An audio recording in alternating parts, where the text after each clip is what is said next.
Hello and welcome to Spencer's Library. I'm Claudia and today I am reviewing Jamaica Inn by Daphne du Maurier. And Minerva is joining us for that.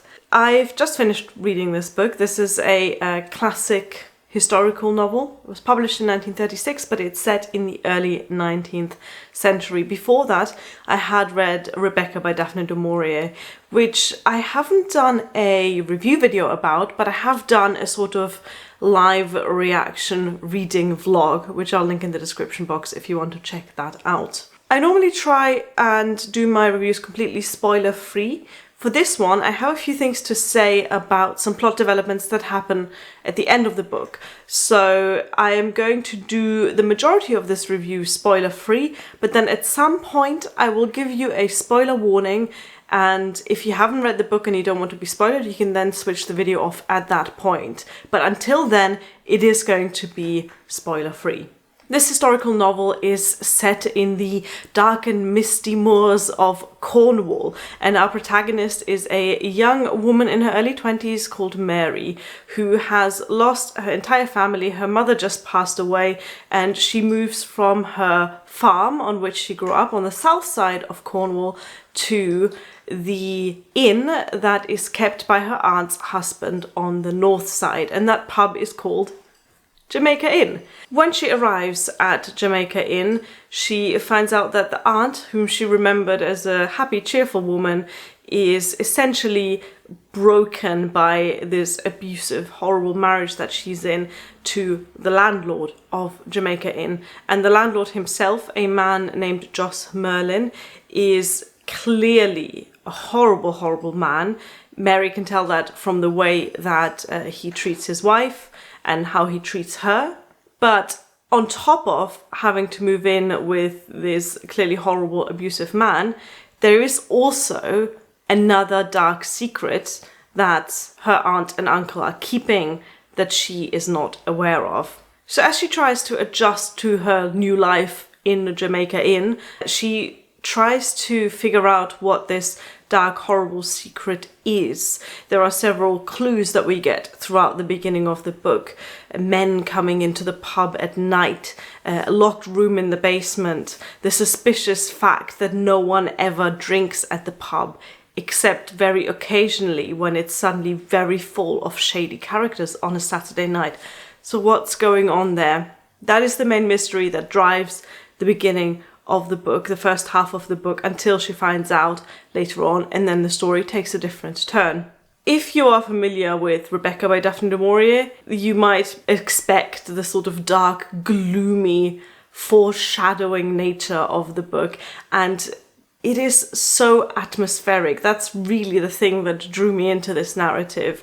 The way that she describes this cold, misty Cornwall countryside makes for such a beautiful backdrop to this gloomy, depressing, scary and horrible tale. There are many of the traditional elements of Gothic fiction in there. There is this mysterious house, Jamaica Inn, that bears secrets, and then a protagonist coming into that world from outside, trying to figure out what actually is going on there. There is a small host of suspects, people who we might suspect have some secrets to bear. There is, of course, the landlord, Jos Merlin, and his wife. There is the landlord's brother, Jem. There is the vicar, who is this mysterious figure who shows up 2 or 3 times throughout the narrative. And then there is Mary herself, who isn't just worried about her own safety, but she's also in a way worried about her own moral purity. She's worried that she's going to get sucked into this world of darkness, that she's going to be corrupted by the landlord or by his brother and then become like her aunt. The writing style matches the narrative beautifully. It's gloomy and immersive and atmospheric, but it also varies throughout the story. I found that there were specifically 2 very, very effective scenes where the writing was absolutely perfect and the story flowed so well. One of them was when the protagonist goes into town, and it's kind of an adventurous scene. It's got that sense of danger about it. It's got that sense of newness, where she escapes the inn for just a single day and she goes into the town and has a wonderful time at the market. But there is always that sense of something hidden, of something that might befall her. And then the second scene that I thought was just absolutely perfect was when she finds out the secret of Jamaica Inn and she is dragged into the action. Against her will, she is essentially kidnapped and she witnesses what is actually going on behind the scenes at Jamaica Inn. And that was also very stunningly written, very immersive, incredibly scary, and really dark. However, there were also bits that just didn't flow that well. At times it felt like the book had a little bit too much padding, and I say that with it being quite a slim book, and the plot wasn't quite thick and convoluted enough to fill the entire story. And I think the same can be said about the characters. In Rebecca, there are so many layers to every single character. Every character has a front, something you can immediately see, and then many layers behind it.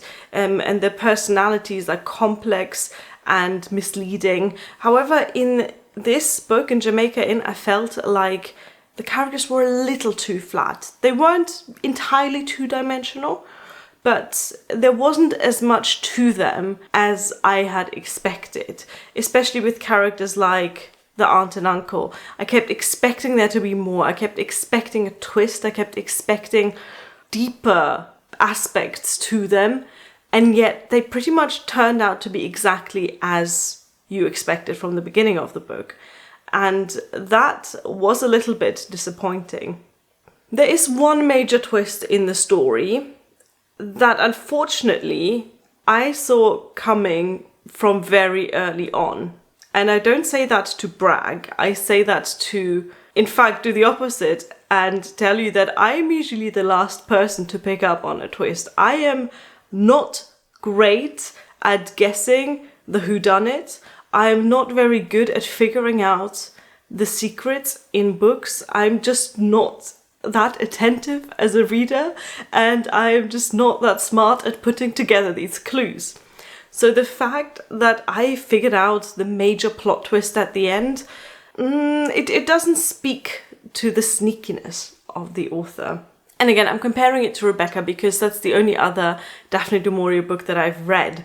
And in that book, I could not figure out what was going on. I was as clueless as the protagonist. However, in this book, the protagonist was clueless, but I, as the reader, had already figured it out, 100, 200 pages before she did. And that just didn't make for a great reading experience in that regard.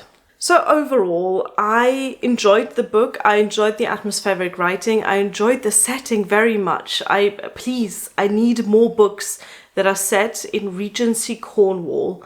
That works beautifully, and I loved that aspect of it.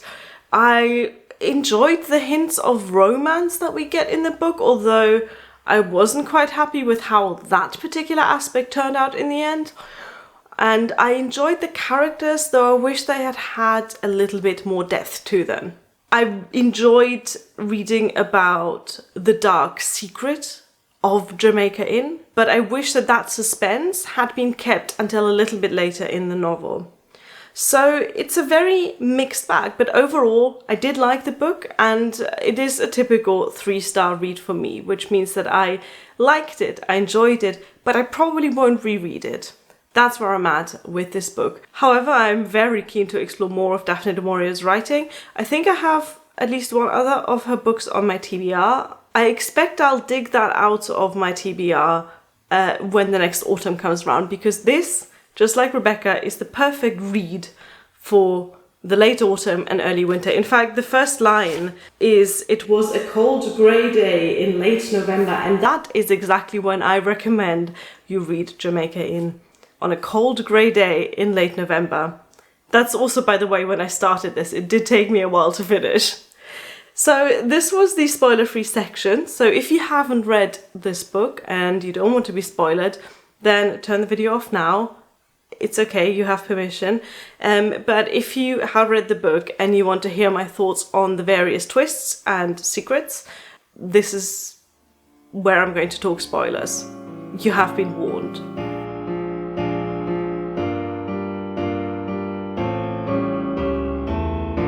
Right, so it was really obvious that it was the vicar who was behind all of this. From his very first appearance, I thought, yeah, that's the big bad. The uncle is well, first I thought the uncle might be innocent, but then I thought the uncle is clearly working for this guy. The way that it was made obvious is by this really tired trope of having someone who looks different be the bad guy in the end. It's such a cliche. So the vicar, I can't remember his name now, Francis Davy, I think it's Francis Davy. So the vicar, Francis Davy, is described as an albino, so he has no pigment in his skin and hair. And the main character is so put off by him that were it written in a more clever and understanding way, that would have been a big red herring. But in fact, it turns out, oh no, the guy who looks a bit off clearly must be the evil one. And that secret, which wasn't really a secret, it just cheapened the whole mystery aspect for me. It cheapened the whole, oh, there is a big dark secret and the plot twist at the end, because it just wasn't a twist.